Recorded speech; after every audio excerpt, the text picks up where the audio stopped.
Hello, everybody, and welcome to day 2 of the TSL International Partner Power Summit on Climate Justice. We welcome you to explore today the theme of racial and indigenous equality. And I'm delighted to welcome the wonderful Léna Prouchet for our first session today. Léna is a PhD researcher at the University of Exeter and a youth climate activist. Her research focuses on the process of creating and developing productive projects, as well as the economic and social impact they have on indigenous groups. Léna's research is used to make decisions and advise policymakers, and her work revolves around climate justice, indigenous people's self-determination and tropical forest preservation. And I'm delighted that she's joined us today to share more about debunking myths on indigenous people and climate action. So welcome, Léna, over to you. Thank you for joining us. Thank you very much for the introduction. Yeah, very happy to be with you today to share a little bit about my research, but especially about this topic of climate justice, which is really important, getting into getting more and more popular. But yeah, hopefully I can bring a little bit some new perspectives on that. Are you able to share the presentation, please? And you can go directly to the second slide.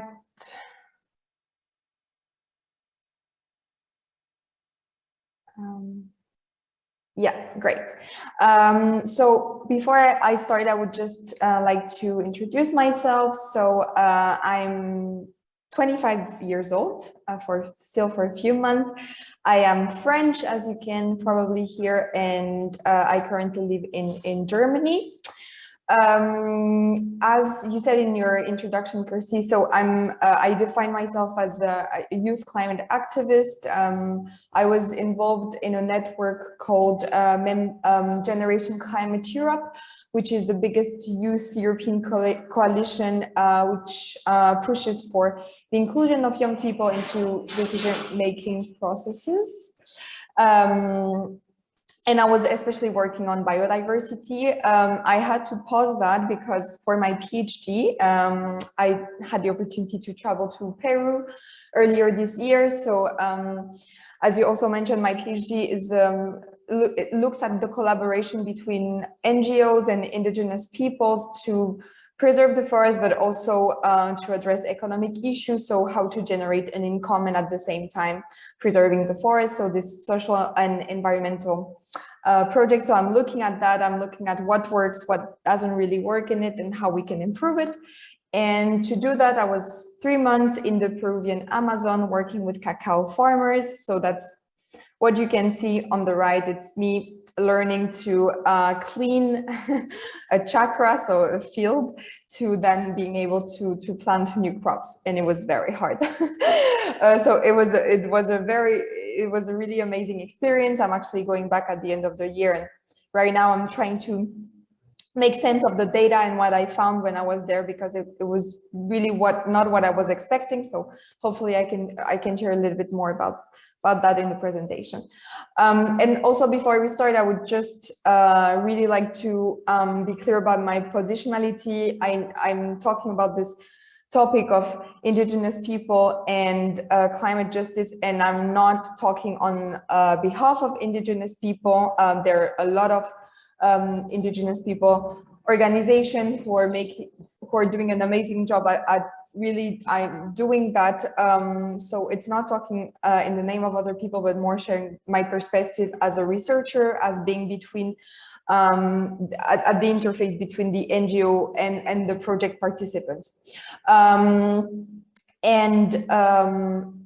So I'm really happy to be questioned and challenged about what I'm going to say today. So please do not hesitate to interrupt me at any point to say that you don't agree, and then we can hopefully have a nice conversation. Can we go to the next slide, please? Yeah, so just to explain a little bit how I got interested into those topics and a little bit my experience with the idea of climate justice. So I studied 1 year in Mexico during my bachelor's degree. And this is where I had the opportunity really to learn about indigenous rights and also all the discriminations that indigenous communities were facing nowadays.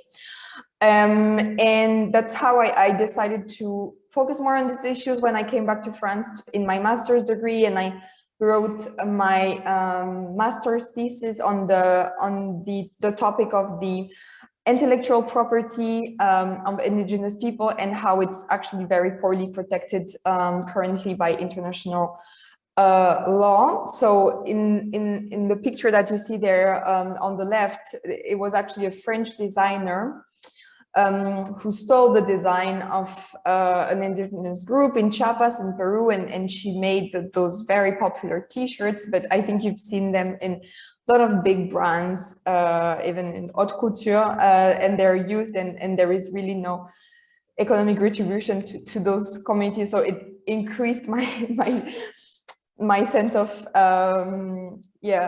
unfairness towards the current system, and my willingness to do something about that.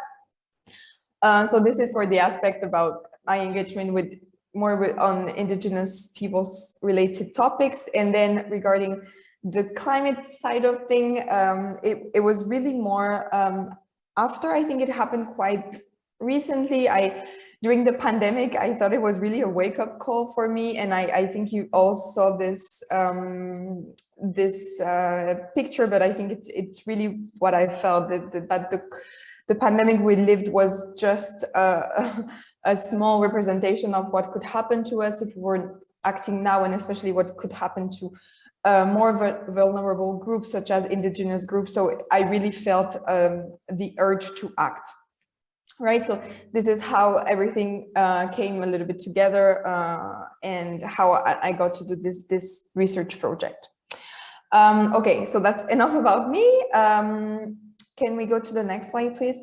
Yeah, so I just was wondering if someone wants to share how they would define climate justice, or put something in the chat, because I don't really think there is a uniform definition of it. I have my interpretation of it, but yeah, I would like to hear yours if you have anything to share. Can I just throw out a word there? Yeah. I would want to start with environmental balance. Maybe. Oh, okay, thank you. Environmental balance. What do you mean by balance? Sorry, can you? Balance. Yeah, balance. I use balance a lot with on environmental wellness. Balance is something that you need to work on, and balance is based on losing the balance. It's like riding the bike. It doesn't happen without movement, and there are always mistakes or tryouts. Okay. Balance is a super interactive, risky, but fun. Everyone likes riding a bike. I really like the approach. Thank you very much for sharing. Carl, I think you raised your hand.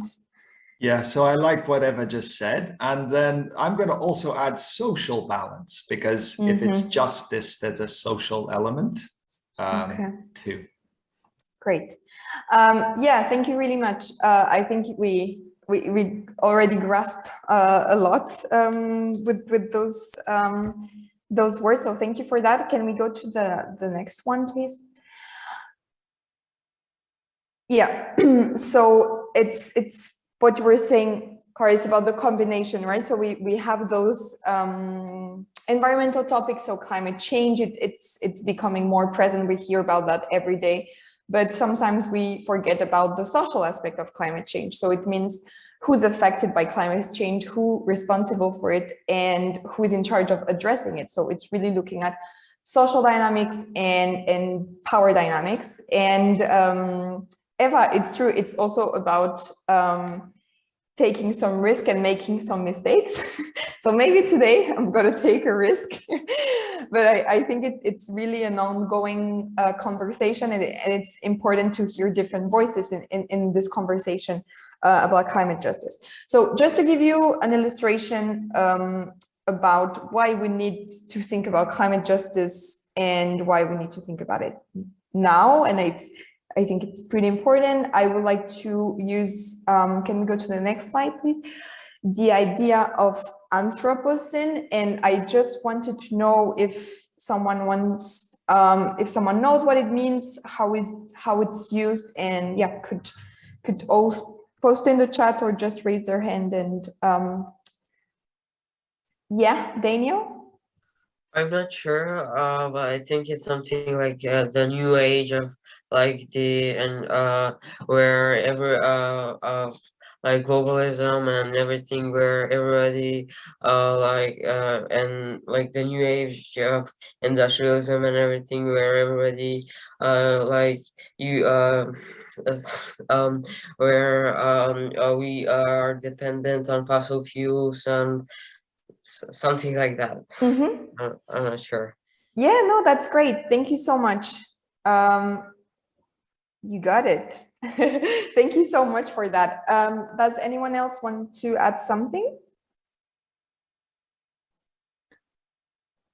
Okay, I think we can start with that, and it's gonna be super helpful. So if we can go to the next slide, please. Yeah, so basically anthropos, my Latin is far away, but it's human beings, right? And Anthropocene, so the area where humans beings have a demonstrated impact on their environment, which happens exactly through especially the dependence on fossil fuels, as you said, and which is really increased at the time of industrialization. So well done, Daniel. You had it already. And since just before that, so can we go to the next slide, please? So if just before that, we were talking about climate justice and the social aspect of it. And then we're talking about anthropos, which means human beings as a whole. I was wondering what you think about the idea of Anthropocene in the context of climate justice. What could be the problem with using this term? Does anyone want to share something on that? Léna, I can have a go. Mm-hmm.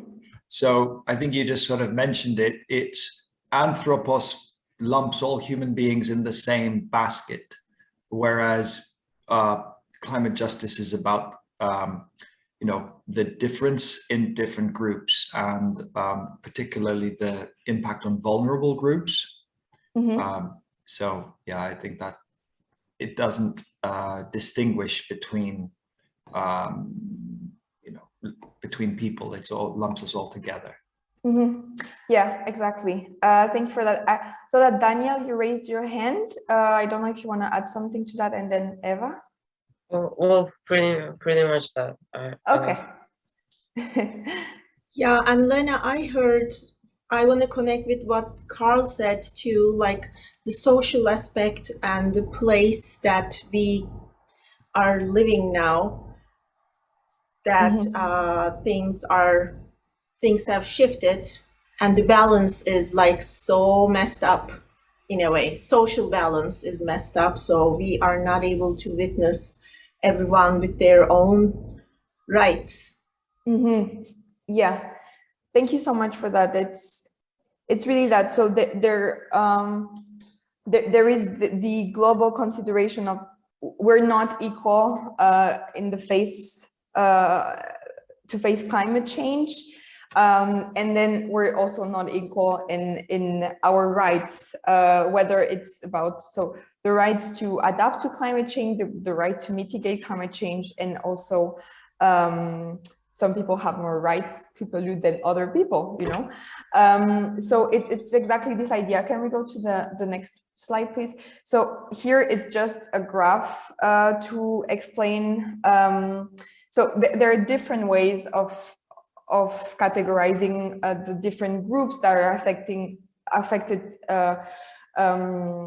unevenly, right? So we can do it by country. So there is the distinction between the global south and the global north. So on this map, you can see that the majority of emission comes from the global north, and then you have continents such as South America, such as Africa, that are really contributing a lot less to the climate crisis. And then on the right, you're going to see who's going to be impacted more by it and who's most vulnerable to it. And you see that it's really the country, right? So countries that are less contributing to the climate crisis are the ones that are the most affected. Then I didn't do it, but you can also do an analysis in the country. You can see that there is a big difference between people living in some areas, so some areas that can get flooded very easily, for example, which are often disadvantaged neighborhoods, versus people that are living in safer areas, or people that can just go away if there is a problem, versus people that have to stay, right? So there are different level of inequalities here. It's an illustration at a country level and really in the geographical way. And so I think this is why it's interesting to be using this length of climate justice to look at themes like Anthropocene that are very widely used in media, but also in scientific reports to talk about the climate crisis, right? And there are actually researchers who are trying to develop alternative terms. So I'm just going to present one today on the next slide, please. But there are so many other terms, and this one I really like because I really like this book. It's not a very nice term, I agree. Maybe we could find another one, and it's also very hard to say, but it's plantacionocene. And it's basically the idea, and this is also what I learned by reading this book, which was very enlightening to me, that this author has a theory that the climate crisis started way before industrialization, and it actually started with Christopher Columbus and the so-called discovery right, of America, and then this beginning of the trading, the triangular trade system, which was the beginning of an exploitation that is still going on nowadays, with some crops, so such as cash crops, sugar, coffee, cacao. So cacao is the one I'm working with. So it's not slaves anymore. Okay, we agree on that, but it's the same system of exploiting a lot of small producers and giving making them pay most social cost of production, and then giving a very little share of the economic benefits, right? So that's one explanation. There are a lot of other ones, but I feel using alternative terms to Anthropocene can help us think about those social inequalities within the climate crisis. Is everything clear with that, or is there, because I know it's quite a tricky term, so I don't know if there are questions around that or around this idea. Can you pronounce it? Repeat the pronunciation. So I'm really stuck there. Yeah, I know. Sorry. Plantacionocene. It's because it's a French book, as you can see. I don't know if it's been translated. I really hope it is very soon, because it's very enlightening. Actually, this researcher, he's from the Caribbean, French island in the Caribbean, and he studied a specific product that was used for crops as an experiment among people there, and that actually caused a lot of diseases. And now there is not acknowledgement about the role of the state in doing that, and really just experimenting onto those people, and now them having to face the consequences of that. So it's really about the story of inequality and continuous oppression that is still going on today. So I'm not saying it's a little bit what we call sometimes neocolonialism. So it's not exactly happening in the same way once again, but there are some logics that are just continuing, and as long as those logics are going on, we cannot really address the climate crisis in the sense of climate justice. Yeah. Okay, so now if we go to the next one, and we really maybe entering the theme that I was really keen on addressing today, is So now I presented a bit, what's the discourse around climate justice. So some people do not agree on some terms, and this is very academic conversation, right? So we could say, why do we care about this? So now this is why I really want to talk of how this can impact some practices, and especially in relation to my research and what I've been able to see in the practices of different practitioners, but also in a lot of academic writings. So I really want to say that the main message I want to have here is that I think it's dangerous in general to essentialize people and to make a very big generalization about anything, including the idea of indigenous peoples and what indigenous peoples are supposed to do or to not do in this idea of the climate, how to address the climate crisis. So you have this idea among in conservation, right, that indigenous people should be put out of their land because it's better if we protect nature the way it is right now. So we create a natural park. Everybody that lives in a park is kicked out. So we are leaving nature to itself, right? So this is what you see that I wanted to illustrate that with the picture on the left. So you have a lot of countries where you have those national parks with guards that have guns, and people are not allowed to go in those parks anymore, even if they used to hunt there and to use it for their livelihood. It's forbidden now because we think that conservation is more important than that, right? And this is what we call a fortress approach, which I think it's pretty it's a good illustration. And I really think that this is the most detrimental approach that we can have, and this should be especially forbidden. On the other hand, in my research and talking with a lot of people in the field of conservation, I hear the really opposite discourse, and it's what I call a little bit the romanticization, the idealization of indigenous peoples and their so-called relationship with nature. So basically the opposite is saying, no, actually indigenous people are going to be our saviors. They have the knowledge and they have the tool to address the climate crisis. So we really should support them to do so, right? And I think we definitely should support them because they're very vulnerable groups and they are facing a lot of challenges, but not necessarily on the hypothesis that by supporting those indigenous groups, we're going to save the entire world and they're going to save our nature, right?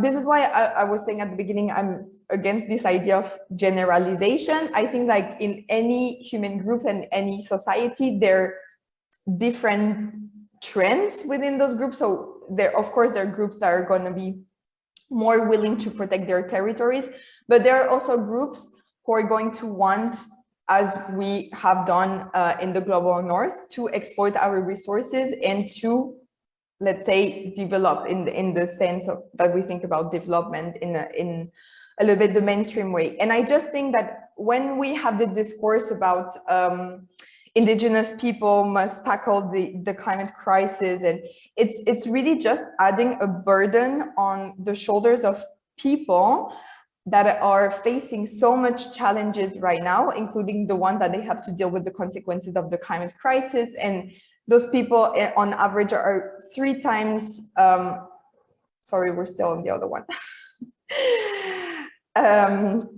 Yeah, so those people are affected, as I was saying, by extreme poverty conditions. So I think that the help we have towards indigenous people should not be conditional to anything. We just should be helping them as we are keen to help other groups, but not on the condition that it's going to address the climate crisis. I think there is no magical solution to the climate crisis. It's a big effort. And when we look at the map of who's responsible for the climate crisis, I think that we should focus on the biggest emitters and the biggest responsible to address it before relying on people that are already really affected by it and suffering a lot of challenges, right?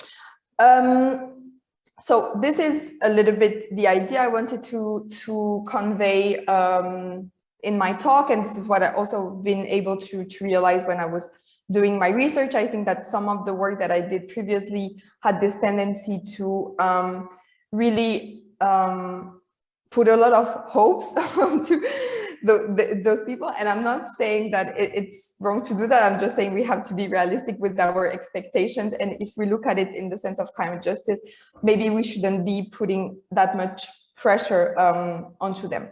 And to do that, to illustrate that, I would just like to tell you about a program which is quite known, I think. So if we can now go to the next slide, please.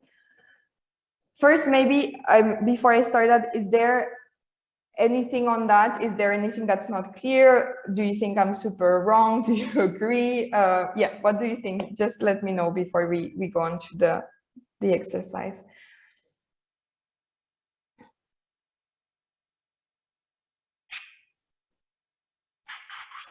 Léna, can I share? I appreciate all the teachings, and I have to say, like anything we can learn, we should learn. So I don't see myself as a place to disagree on any of your teachings, because I feel like I don't have enough information to disagree on anything. So I appreciate this teaching. Hopefully I can disagree on something in the future. That's my goal. No, thank you very much for that. I mean, I'm not expecting. It's also sometimes, you know, when someone says something and you have this gut feeling of, I don't really agree with that. So I'm not expecting any specific information. You know, you can just disagree because you feel no, it's really not what you're thinking and your impression of the situation. But thank you very much for your point. But just to say that I'm open to open criticism, let's say. But okay, maybe we have the time to discuss this further at the end. So what I wanted to talk about today, because I also think nuances is needed everywhere and the situation is always very complex. So I think this is a good way to be thinking about this complexity. So REDD+ it's basically a project created by the United Nations that's trying to reduce deforestation and forest degradation, right? And at the same time, they're trying to do development. So they're trying to have a positive environmental impact, and at the same time to help local groups to improve their livelihoods, to have access to more economic resources, so they don't have to exploit the resources that are around them. That's a little bit the rationale about this project. Now I would, and this is a project that is going worldwide, that is really that has been highly funded by the United Nations, but also by a lot of countries. And in the conservation world, that's a little bit the way to go for conservation. So since now we're talking about climate justice, I would like you to put your climate justice lenses, looking at two videos that are presenting two different views on this project of REDD+, and then to think basically whether you think that from a climate justice perspective, what they're doing is right, is wrong. I mean, it can be a little bit right and a little bit wrong, and what could we do to improve that, right? So I'm just telling you what we're going to be doing afterwards, so you can keep that in mind when we're watching the videos, and then we can discuss further when we're back.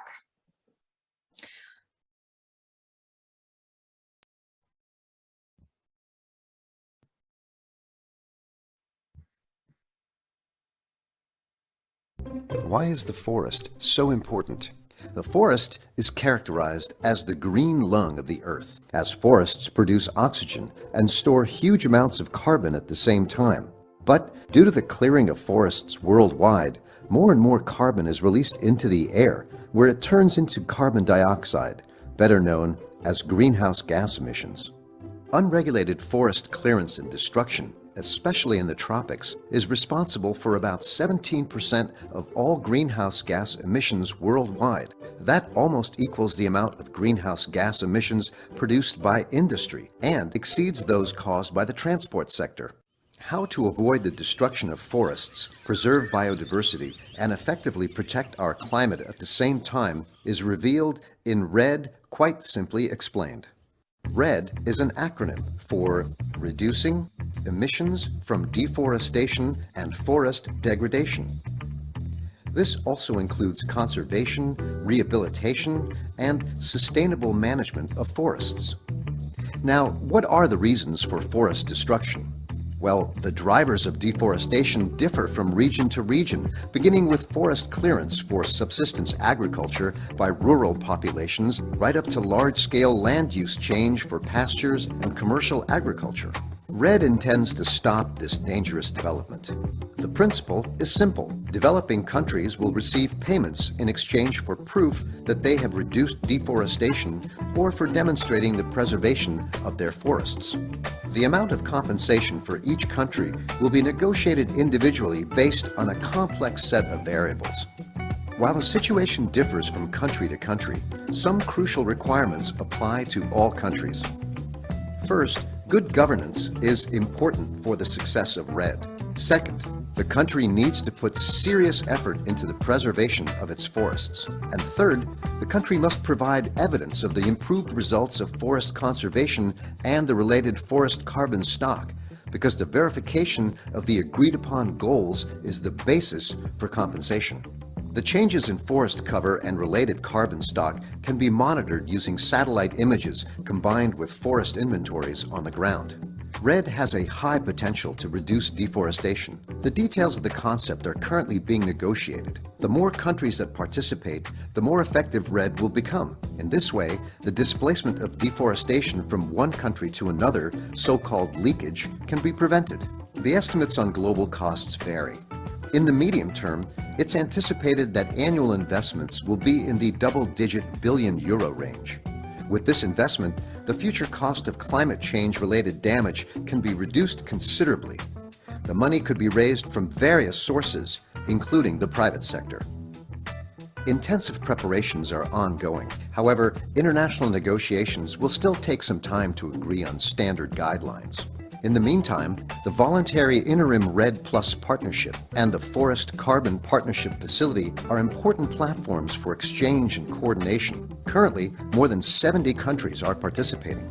The German Federal Ministry for Economic Cooperation and Development supports many of these countries, for example, Indonesia, Brazil, Laos, and Cameroon, in protecting their forests and most notably working to ensure that the most disadvantaged people will benefit from REDD.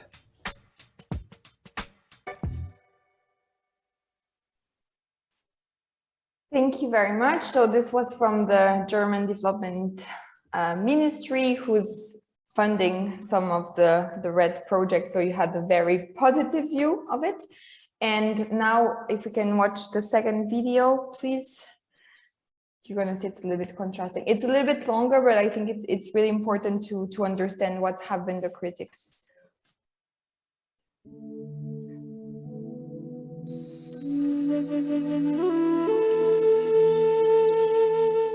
Forests cover about 30% of the world's land area.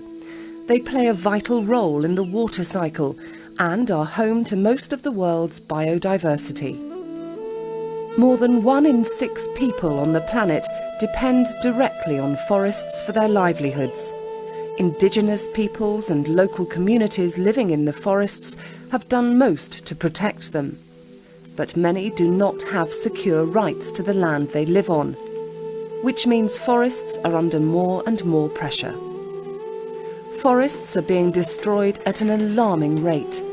Industrialized countries have destroyed most of their forests already, and pressure from growing global consumption is now driving deforestation in the south. Forests are being logged and converted into agriculture plots and plantations, producing feed for the meat industry and being cleared for mining.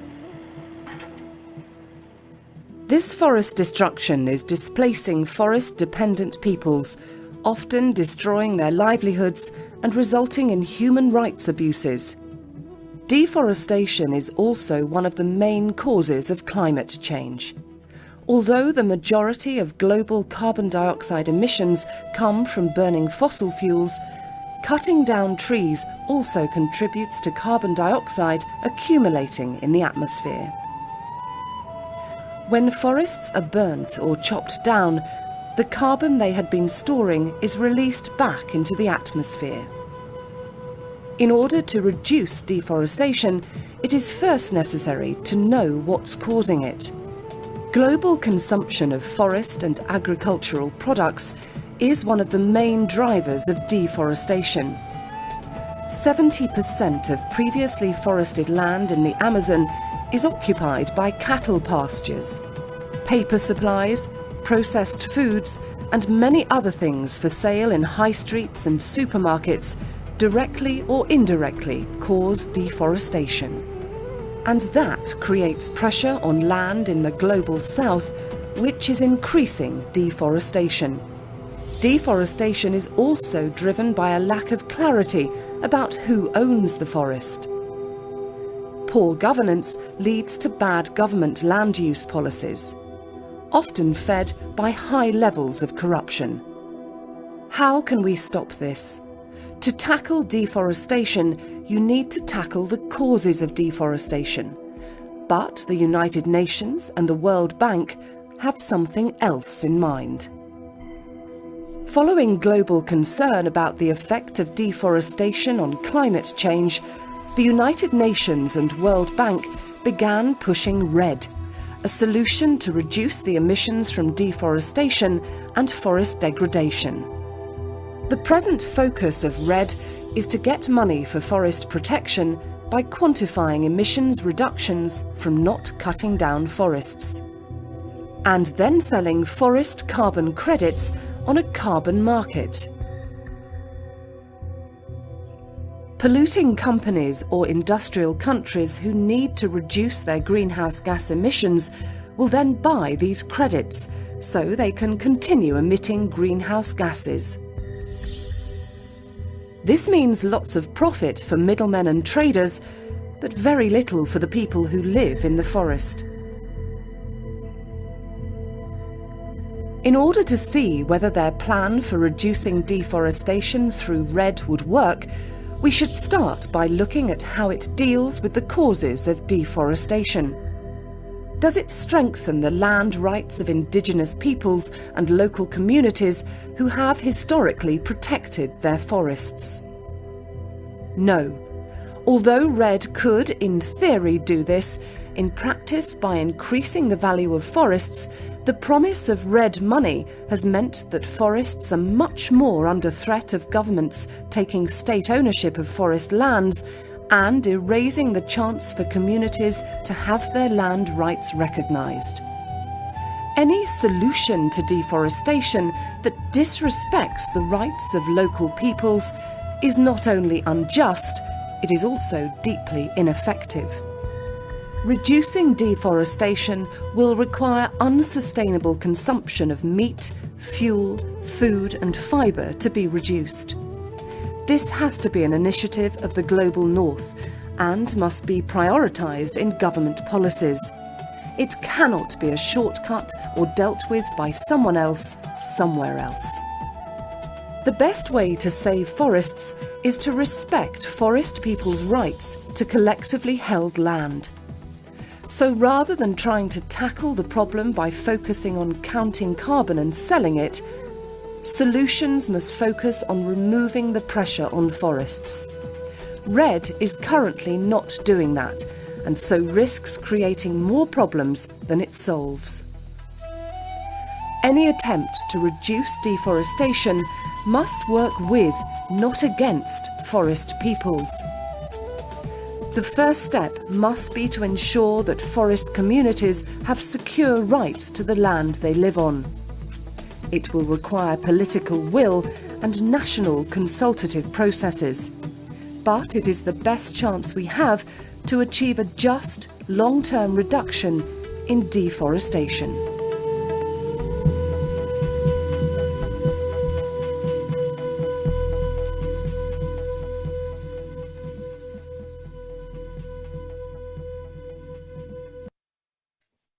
Thank you very much for showing both videos. So this one was from Fern, which is an NGO. So you have the other side now. So government versus NGO, which you, as you saw, is not really in favor of REDD. So I think it's really interesting to see those both videos and how you can present it. And once again, it's not that one is right and the other is wrong. It's just two perspectives, and I think we have to learn to position ourselves sometimes. So this is why now, if we can share the screen again, please. I think we can do it all together in the main room, and just thinking about all we talked about today. If there also anything that's not clear, I'm happy to re-explain. And thinking, do you think that the idea of REDD+ is something that can contribute to climate justice, that is hindering climate justice? Why? What could we do differently? Should we just stop it? Should we increase? Yeah, any point is very valuable. Daniel. Well, I think the idea behind getting the forest areas protected, while the people that live on that land still as well giving them ensuring that they will remain that land that they have will remain theirs is the main thing that we should focus on. We would protect like, or maybe even like do a national park or an area. It's really important for those people to not lose their living areas and things like that. So from that perspective, I think that maybe it can be effective if they consider the people they live on that live there. Thank you very much. So you were saying it's about focusing on land rights and ensuring people can stay on their land, right? Yes. Okay. Yeah. Thank you very much. So you would go on fair side. You don't have to pick any side. I'm just okay. But thank you very much. I agree with you. Eva. Thank you. Well, it seems anything that is damaging the forest is hurting the human and future generations. And another thing that is very clear but hard to pronounce is what we are doing, what people are doing is not working. And as keeping the money economy involved in it, I will try my best to pronounce that word now. Plantacionación. Yay! I'm working on it. So like, isn't there a way that with growing of this plantacionación and being more individual, what if there was a way that economy was more clear? So what REDD is doing was really clear in the economic way, and they were answering everyone on how they are saving the money, because it seems they have the power. And I am really trying to reason this more for hours and try to see where I am. I don't know what I think about this yet. Yeah, no, sure. Thank you so much for sharing. And it's all maybe a new topic. So it's already amazing that you can position yourself and see some key issues. I think where the money is going is a key one. Because one of interesting point that Fred was saying is that there is a difference between the theory and the practice, and it's always the same. You know, in theory that can work, in practice where you see yeah, okay, they're getting the money, but what is the percentage that the government is getting versus the people actually preserving the land, you know? So sometimes, you know, it can be about that. In principle, that's a good idea, but we see that so far the implementation hasn't worked, you know? But yeah, thank you very much for sharing that, Eva. Carl? Yeah, hi. So yeah, I really like what you've said, and I thought those two videos were excellent, right? So I guess I can give a personal perspective, because I was an environmental journalist, sort of looking at what was happening to rainforests from the late 80s and what have you. And I believe that the intention of REDD was good. You know, it was typically bilateral arrangements between countries like Norway, you know, making deals with Indonesia and other countries to try to encourage better land use and link it to, you know, reduced carbon emissions. But I totally agree with you that the driver of it was not climate justice. It was reducing CO2 emissions. And I think that's way too narrow, actually. You know, it was just CO2 emissions. It wasn't ecological integrity. It wasn't even biodiversity.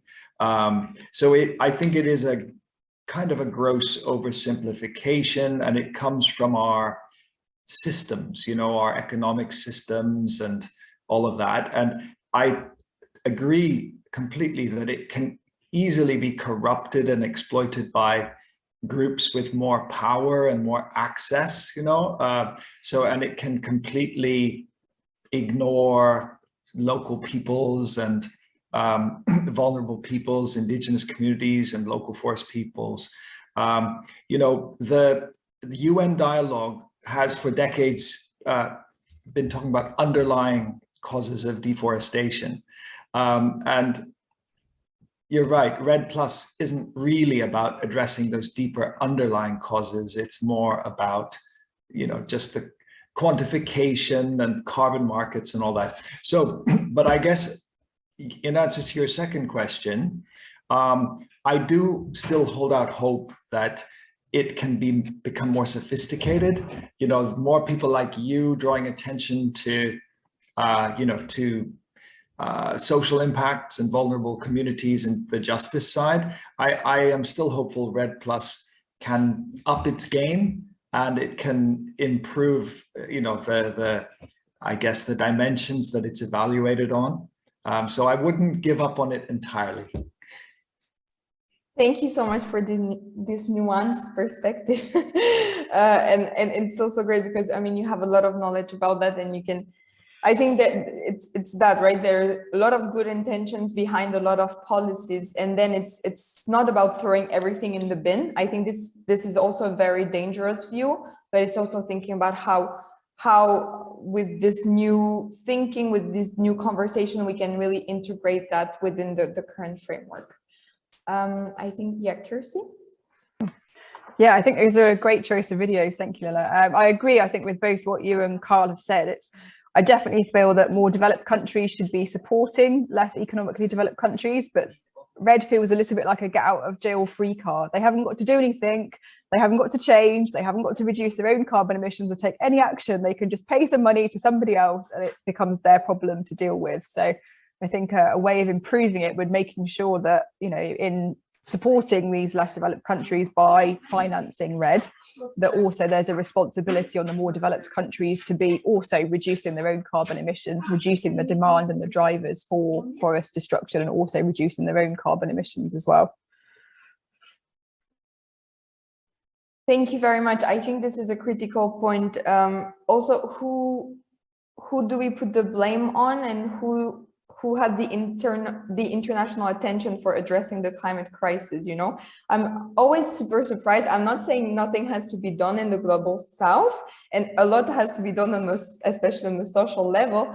But if you look at the emission, and if you want to be very, you know, quantitative scientist and really being efficient, I don't really see the efficiency of really focusing on this too, right? So it's about also rebalancing, as Eva was talking about earlier. Daniel, do you want to add? Yeah, so I kind of changed my opinion. I was wondering if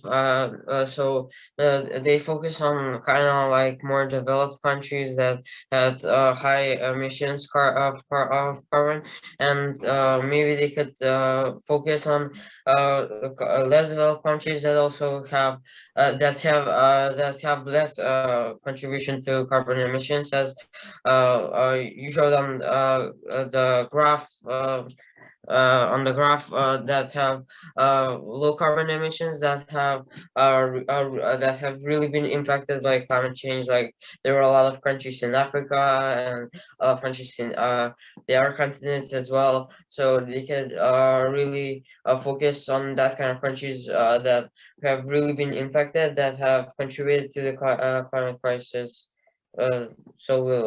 Yeah, it's really interesting. Thank you so much for sharing that, Daniel. And there are actually different ways of thinking about it. So there could be a right to pollute for, you know, countries in the global south that haven't emitted. So if you look at the historical emission, it's even more stunning, you know. And they could say, you know, you guys have been emitting and polluting for centuries, so now it's our time to do it. And you know, once again, it's not right or wrong, it's about positioning ourselves. So changing the focus it's definitely a very interesting perspective. Thank you, Daniel. Eva, Antia, maybe because you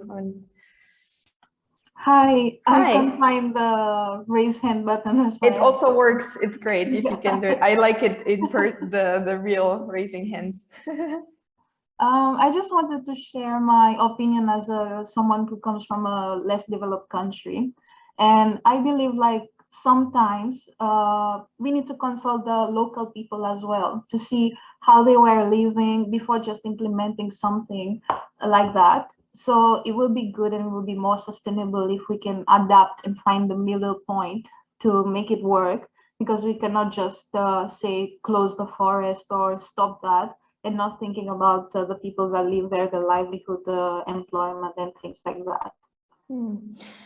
That's immensely valuable, and it's really, really in line with my current findings. And also I think it's interesting, as I was saying, not generalizing. It's not the result of the consultation is actually going to be very different depending one community to the other. I mean, in the village I was, it's indigenous peoples living in the forest, okay, but it was a village where everybody had a concrete house, had a smartphone, and had very different ambitions and needs than another village that was 1 hour away and that didn't have electricity or internet, you know. So it's also about that, this local adaptation. So this is always why I'm very cautious when there is this universal solution to deforestation. And I think it's about thinking how we can make those frameworks more flexible so they can adapt, you know, because when we say global south, I mean, we're talking about a million realities, right? So starting with local people, the ones that are going to be affected, is definitely the first thing to do. So thank you so much for sharing that, Antia. Eva, do you want to add something? Yeah, first of all, I would like to mention that I am so proud of this youth thinking. Antia, Daniel, like you just you're so brave that you can bring up negotiation. And I think that's what we need to hear from youth. I consider you as like TSL alumni, so we're proud of you, young generation, and it seems TSL is working, the process is working, and it's inspiring to hear all that. I want to throw out an idea there, and you are not responsible to answer any of this, Léna, but I think climate justice activists have to understand that, and they have to know what to do once going green starts selling more, because some companies will never care about climate justice or biodiversity, but they will still make big money out of that. That time is coming too. So you just see like a plastic bag, and you know it's plastic, but there is a green leaf on the package. We have to understand that just because the leaf is there, it's not supporting biodiversity. You're not fighting climate justice with that. Or just because a package, a plastic box is recyclable, it doesn't mean it will be recycled. I think we need to understand, as climate justice activists, I want to consider myself one, that we have some understanding and we have some following up to do. And I believe the youth thinking about on this, that they know, like once they buy a product, I have clients who called an ice cream company asking young people, young person, of course, asking their favorite ice cream company if the ice cream company box is recyclable. And the box was not recyclable, but the email they received was saying it's not recyclable, but please understand we care about the environment and we are working on shifting our products recyclable or some other perspectives. So one person can do a lot as long as they understand that they have the power. And I trust on the youth. That's why I am so in love with all TSL events like these, and this is a good platform to discuss and reason all this. Thank you so much, Eva. That's an amazing conclusion. I mean, what else can I say after that? That's really nice. I do think consumers have a lot of power, citizens have a lot of power, while remembering that not putting too much pressure on us. I think it's also important. And then, yeah, I mean, this is getting a little bit political, but then that's the right of public institution to make sure that the companies are doing their part of the job. But yeah, thank you very much, everyone. I'm happy to answer any final question, doubts, hearing any thoughts, but yeah, otherwise it was a very happy moment, and really enjoyed the conversation with you. Thanks for participating. Wonderful. Thanks, Léna. Thank you, Eva, for that lovely summing up. I really agree with you. I definitely think that the youth are starting to take a lot more action, which is wonderful. But again, I don't think as adults or those previous generations, that I don't think that lessens the responsibility that we have still to act. We can't just put it all onto the young generations and say that they have to make those changes.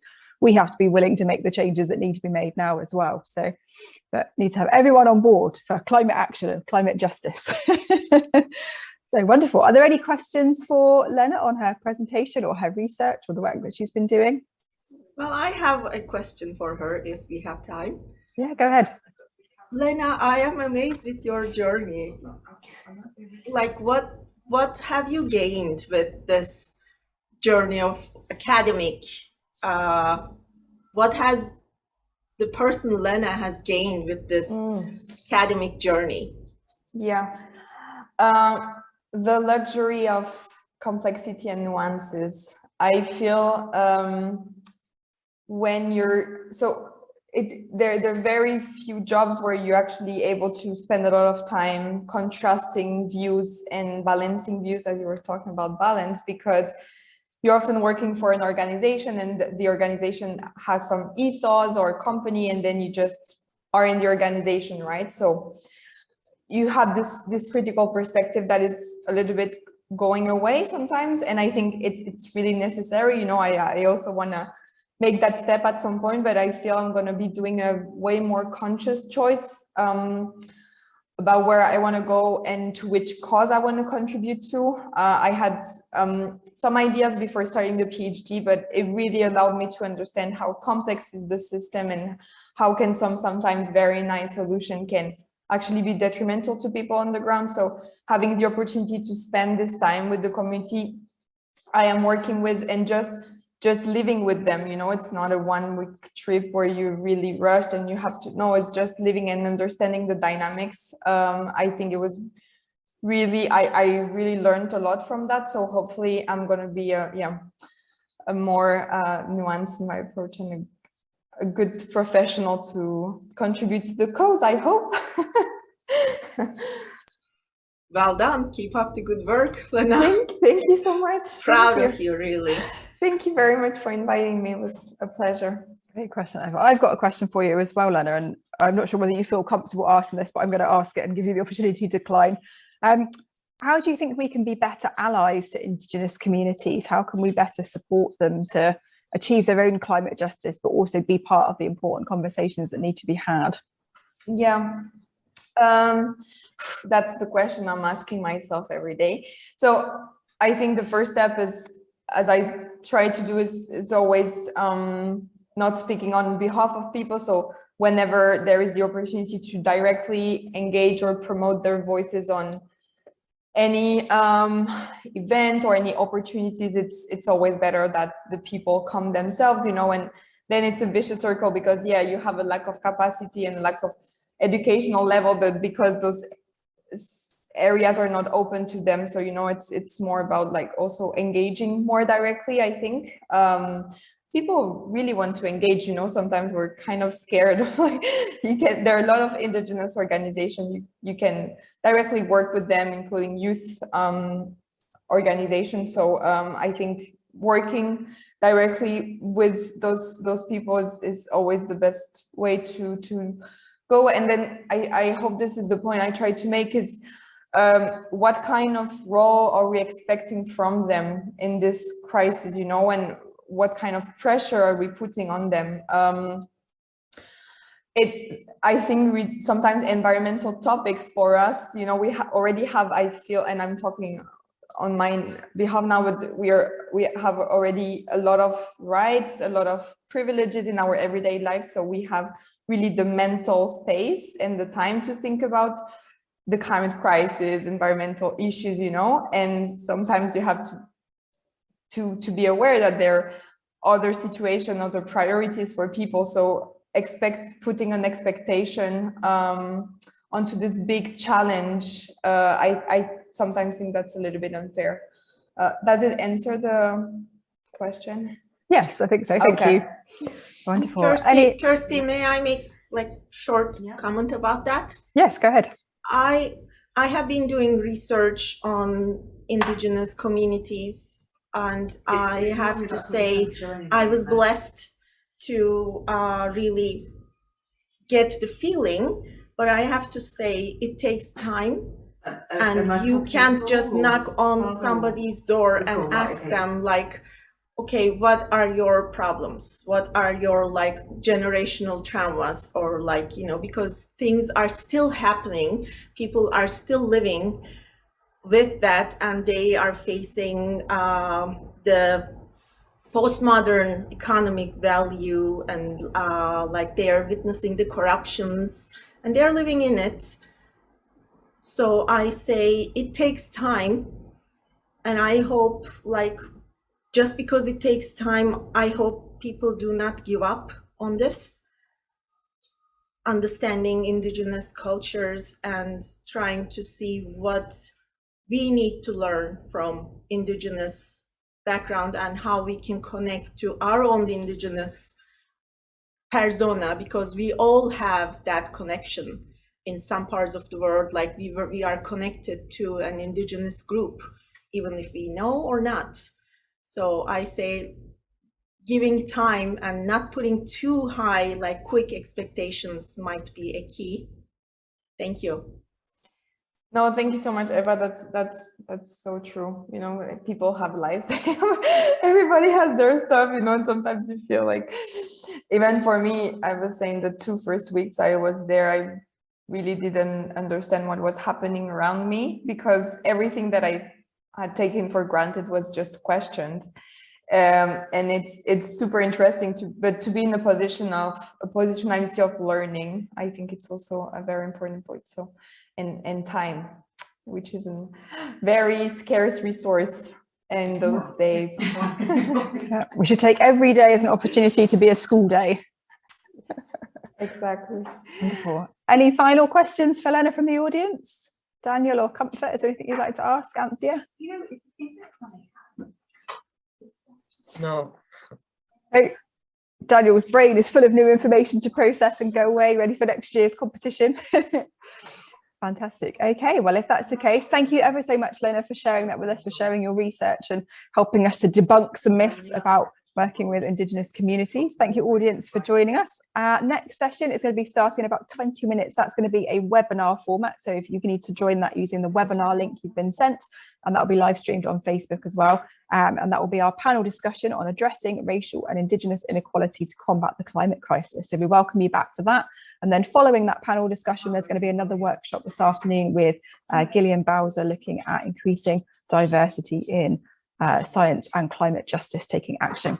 So thank you everyone for joining us. We look forward to seeing you at the next session. Thank you again to Léna for joining us, and thank you everyone for taking part today. Thanks everyone for the invitation. Bye. You're welcome. Bye. Bye.